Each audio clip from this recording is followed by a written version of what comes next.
Hello dear friends, आप सभी का बायो भक्ति वेदा चैनल पर बहुत बहुत स्वागत है। जैसा कि आपको स्क्रीन पर दिखाई दे रहा होगा कि हम डिस्कस करने वाले हैं एमपी पीएससी ने एमपी सेट का जो अनाउंसमेंट कर दिया है। एमपी सेट होने जा रहा है जनवरी 2026 में। तो हमारे पास कुल मिलाकर 3 महीने का टाइम है। इन 3 महीनों में हमें अपने आप को एमपी सेट के लिए बहुत अच्छे से तैयारी कर लेनी है हमें। और इसके लिए हमें एमपी सेट का जो सिलेबस है, मैंने प्रीवियस वीडियो में आपको बताया था कि जो एमपीपीएससी की वेबसाइट पर सेट के लिए नोटिफिकेशन आया है, तो सिलेबस जो है वो सीएसआईआर यूजीसी नेट के पैटर्न पर बेस्ड होगा।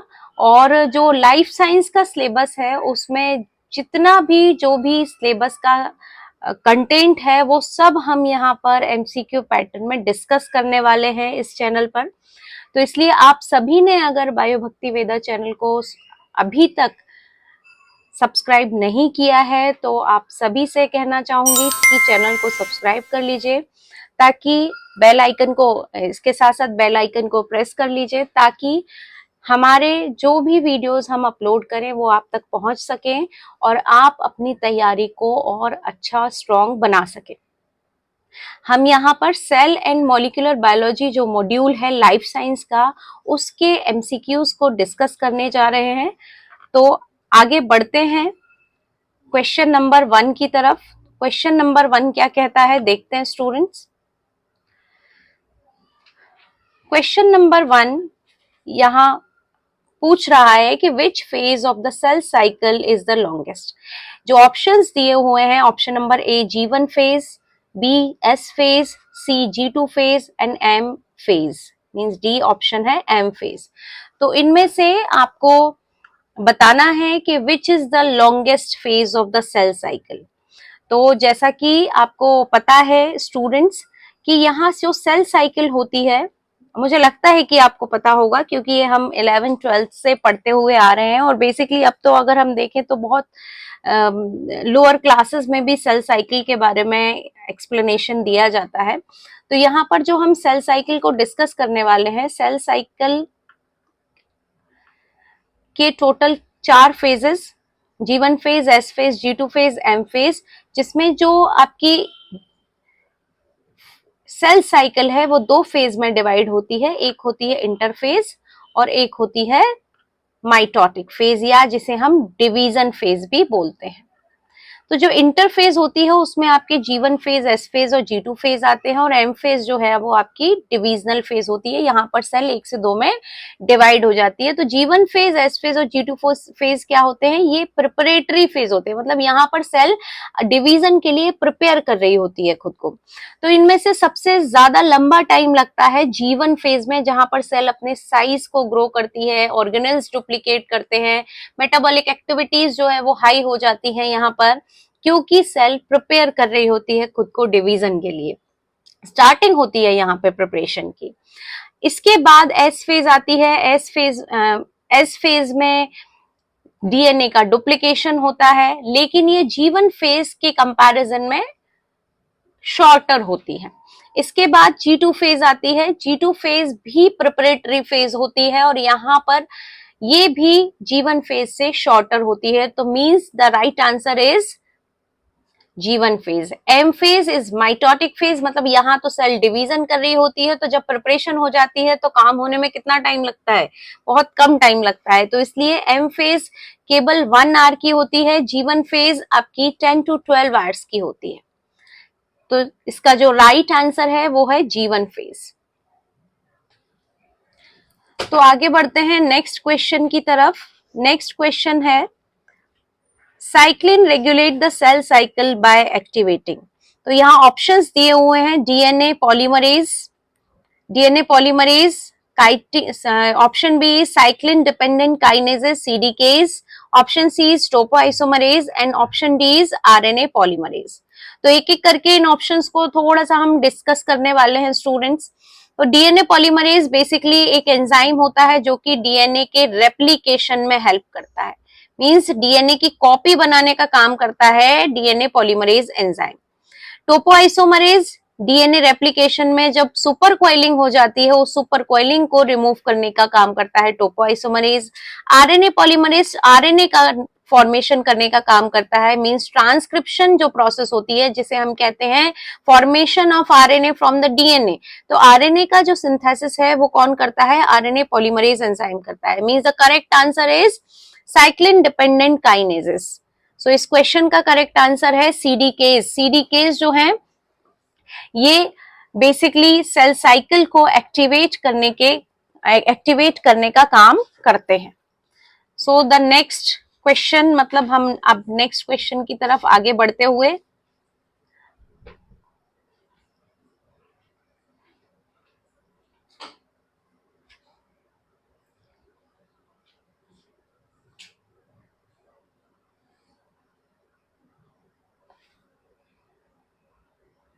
चलिए तो नेक्स्ट क्वेश्चन पूछ रहा है कि what is apoptosis. Apoptosis is also called. तो यहाँ हम एक एक ऑप्शन को डिस्कस करते हैं। अपोप्टोसिस में ऑप्शंस हमारे दिए हुए हैं necrosis, option number B is programmed cell death, option number C is autophagy and option number D is senescence. तो नेक्रोसिस क्या होता है? Accidental death of cell. जब सेल में कोई इंजरी हो जाती है, इंजरी होने की वजह से जब सेल की डेथ होती है तो उसे हम कहते हैं necrosis. Accidental death of cell is necrosis. Programmed cell death basically क्या होती है कि प्रोग्रामिंग होती है सेल की, नेचुरल प्रोग्रामिंग होती है, जहां पर जो अपोप्टोसिस है एक्चुअली ये एक ऑर्डर्ड सेल डेथ प्रोसेस है जहां पर कैस्पेस प्रोटीन्स का बहुत इंपॉर्टेंट रोल होता है। Means apoptosis is ordered cell death process involve the caspase mediated pathway और there is no inflammation in the programmed cell death, that is apoptosis. Next is autophagy. Autophagy एक different process होती है जो कि self eating means cell जब खुद को खाने लगती है, सेल्फ ईटिंग की प्रोसेस होती है, उसको हम ऑटोफेजी बोलते हैं। देन सेनेसेंस क्या होता है? ये सेल्यूलर एजिंग को डिनोट करता है, सेल्यूलर एजिंग के लिए रिस्पॉन्सिबल होता है, या हम बोल सकते हैं कि सेल्यूलर एजिंग को कह सकते हैं साइनेसेंस। इसके बाद हम अगर इसकी apoptosis is also called, so the correct answer is option number B, that is programmed cell death.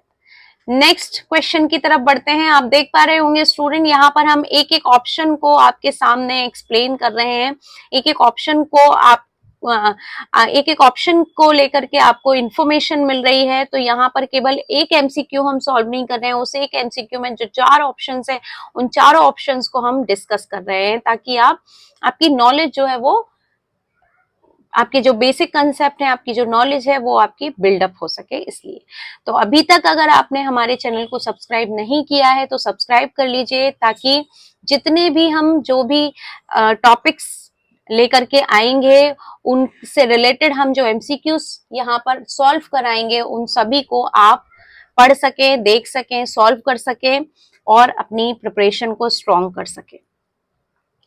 चलिए तो नेक्स्ट क्वेश्चन की तरफ बढ़ते हैं। Next question is, the spindle checkpoint ensures proper attachment of chromosomes during।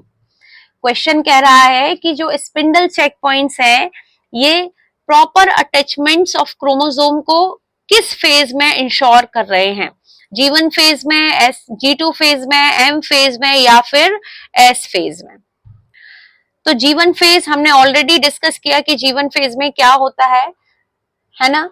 तो यहाँ पर G1 phase is not the correct answer, G2 phase is also not the correct answer, the M phase is the correct answer.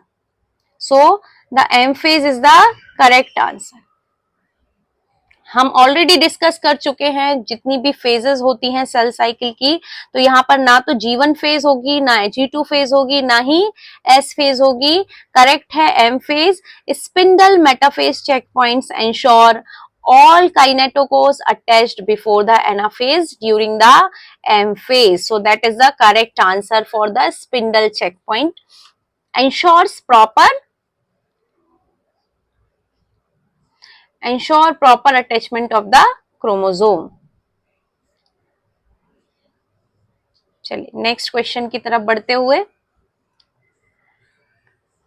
Next question is asking about what is P53 protein. Question कह रहा है P53 protein को हम किस नाम से जानते हैं? Is known as guardian of the genome. Option number A is guardian of the genome, molecular motor, check point inhibitor और ट्यूमर प्रोमोटर। तो आप सभी मुझे इस क्वेश्चन नंबर 5 का आंसर कमेंट सेक्शन में करेंगे। आप सभी बताएंगे what is the correct answer of P53 protein. Already आप सभी पढ़कर आए हैं, और अगर आप नहीं भी पढ़े हैं तो एक बार जाइए खुद से चेक कीजिए कि व्हाट इज P53 प्रोटीन। ऐसा मैं क्यों बोल रही हूँ? क्योंकि ये बहुत इंपॉर्टेंट क्वेश्चन है और कई बार एग्जाम्स में पूछा गया है। आप एक बार देखिए और इसका आंसर मुझे कमेंट सेक्शन में जरूर बताइए। चलिए नेक्स्ट क्वेश्चन की तरफ बढ़ते हैं। Next question is which transport process requires ATP directly. Transportation process के बारे में आपने पढ़ा होगा। ट्रांसपोर्टेशन प्रोसेस क्या होती है ना? दो तरीके के ट्रांसपोर्टेशन होते हैं, एक होता है एक्टिव और एक होता है पैसिव। एक्टिव में जहां पर हमें एटीपी की रिक्वायरमेंट होती है और पैसिव में there is no need of ATP. तो यहां डिस्कस कर लेते हैं। Options are given here: simple diffusion, facilitated diffusion, primary active transport and osmosis. तो मैं यहाँ बता दूं, जो सिंपल डिफ्यूजन प्रोसेस होती है ये एक पैसिव प्रोसेस होती है जहां पर कोई एटीपी की रिक्वायरमेंट नहीं होती है। इसके बाद फैसिलिटेटेड डिफ्यूजन, यहाँ ये भी पैसिव प्रोसेस है, बस इसमें डिफरेंस क्या है कि यहाँ पर हम कुछ कैरियर और चैनल प्रोटीन्स का यूज करके डिफ्यूजन कराते हैं, डिफ्यूजन होता है बेसिकली। प्राइमरी एक्टिव ट्रांसपोर्ट का मतलब क्या है? यहाँ पर डायरेक्ट एटीपी हाइड्रोलिसिस होता है ना? डायरेक्ट एटीपी हाइड्रोलिसिस हो रहा है, मींस यहाँ पर एटीपी का यूज हो रहा है। So that is the correct answer for this question. So the transport process required the ATP, that is primary active transport. Osmosis क्या होता है? ऑस्मोसिस भी एक तरीके का पैसिव प्रोसेस होता है जहां पर वाटर का डिफ्यूजन होता है। यहां पर भी क्योंकि ये पैसिव है तो there is no ATP required. तो इन तीनों प्रोसेस में, चाहे वो सिंपल डिफ्यूजन हो, फैसिलिटेटेड डिफ्यूजन हो या ऑस्मोसिस हो, ये तीनों ही पैसिव प्रोसेस होती है। यहाँ पर एटीपी की रिक्वायरमेंट नहीं होती है। एटीपी की रिक्वायरमेंट होती है प्राइमरी एक्टिव ट्रांसपोर्ट में, क्योंकि यहाँ आप देख सकते हैं एक्टिव वर्ड आया। एक्टिव मतलब there is the requirement of ATP for the transportation. Clear?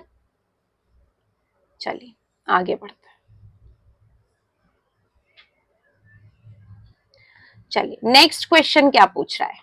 Next question पूछ रहा है the sodium and potassium pump transport. Sodium potassium pump जो है, यहाँ सोडियम पोटेशियम पंप ट्रांसपोर्ट का मतलब क्या है? सोडियम और पोटेशियम को ट्रांसपोर्ट करने का काम चल रहा है यहाँ पे।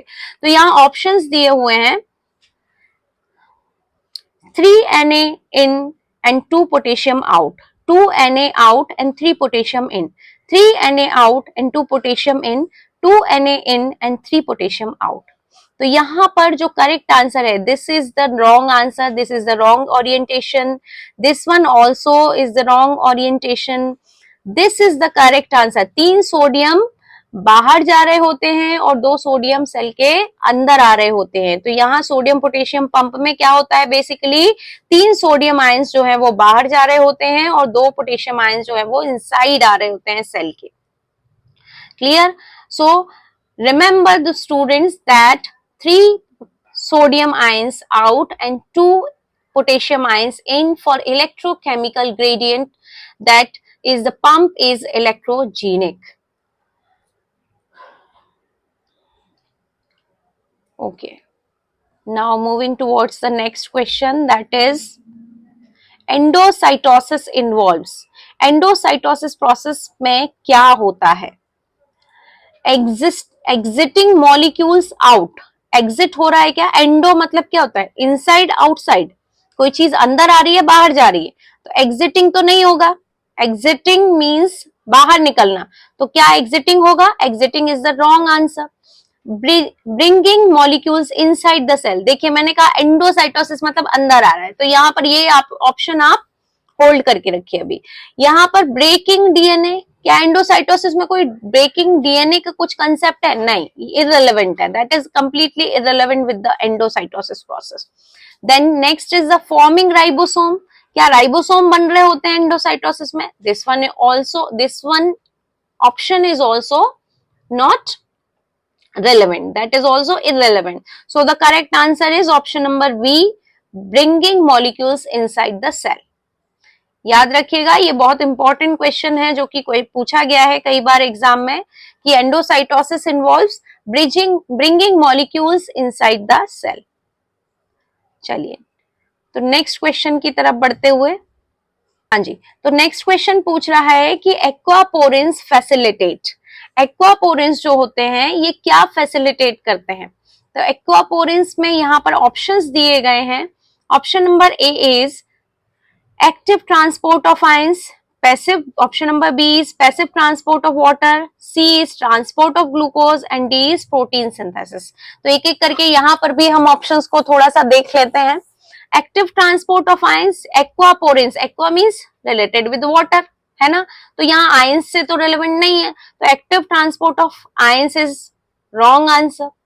देन एक्वापोरेंस, क्योंकि मैंने आपको बताया कि ये चैनल होते हैं ओनली वाटर के लिए, ठीक है। Passive transport of water, yes that is the correct answer, क्योंकि हमने यही बोला आपको कि ये एक्वापोरेंस जो है ये चैनल्स हैं for the transportation of water, और यहाँ पर वाटर का ट्रांसपोर्ट जो है वो पैसिव मोड में होता है। यहाँ पैसिव मोड का मतलब मैंने आपको प्रीवियस क्वेश्चन में एक्सप्लेन किया कि जहां पर एटीपी की रिक्वायरमेंट नहीं होती है, तो वाटर के ट्रांसपोर्ट के लिए यहाँ पर पैसिव ट्रांसपोर्ट ऑफ वाटर हो रहा है। नेक्स्ट ट्रांसपोर्ट ऑफ ग्लूकोज, नहीं, ट्रांसपोर्ट ऑफ ग्लूकोज यहाँ पर होता है ब्लड ट्रांसपोर्टर की हेल्प से। ग्लूकोज का जो ट्रांसपोर्ट होता है वो ब्लड ट्रांसपोर्टर्स की हेल्प से होता है, ना कि एक्वापोरेंस। एक्वापोरेंस जो है वो वाटर को ट्रांसपोर्ट करते हैं। Protein synthesis, this is the completely irrelevant point with this question. Clear students? चलिए आगे बढ़ते हैं नेक्स्ट ऑप्शन पे, नेक्स्ट क्वेश्चन पे। विच transport is driven by the energy of another molecules gradient? इनमें से कौन सी ट्रांसपोर्ट प्रोसेस है जो कि अनदर मॉलिक्यूल ग्रेडियंट की एनर्जी के थ्रू एनर्जी को यूज करता है, ठीक है। सो द क्वेश्चन का के जो ऑप्शंस दिए हुए हैं, primary active transport, secondary active transport and simple diffusion and endocytosis. Discuss कर लेते हैं एक एक पॉइंट को। प्राइमरी एक्टिव ट्रांसपोर्ट के बारे में मैंने आपको बताया, यहाँ पर डायरेक्ट यूज ऑफ एटीपी का होता है, ठीक है। Not driven by another gradient means this one is the wrong answer for this question. Second option is secondary active transport. Secondary active transport uses established gradient, already जो gradient establish हो जाता है उसको यूज करता है, means another source use कर रहा है। तो यहाँ पर ये जो है ऑप्शन नंबर बी ये करेक्ट हो जाता है। Option number C is simple diffusion, this is also incorrect. Simple diffusion में एनर्जी का यूज होता ही नहीं है। Endocytosis process, no, this is the vesicular process, not gradient driven process in that sense. So this one is also the incorrect option. So the correct option is, we have already discussed, secondary active transport. तो यहाँ हमने अभी तक आपके सामने जो है हम 10 क्वेश्चंस को, एक एक पॉइंट को, 10 क्वेश्चंस के एक एक ऑप्शन को हम यहाँ पर डिस्कस कर चुके हैं। ये वीडियो हमारा अभी तक यहाँ तक पहुंच चुका है, 10 क्वेश्चन हम यहाँ पर डिस्कस कर चुके हैं। नेक्स्ट वीडियो में हम कोशिश करेंगे आपको मैक्सिमम नंबर ऑफ क्वेश्चंस को सॉल्व करवाएं। और मैं फिर से आप सभी से कहना चाहूंगी कि अगर आप सभी ने सब्सक्राइब नहीं किया है अभी तक हमारे चैनल को, तो सब्सक्राइब कर लीजिए। इसी के साथ बायो भक्ति वेदा चैनल से जुड़े रहिए।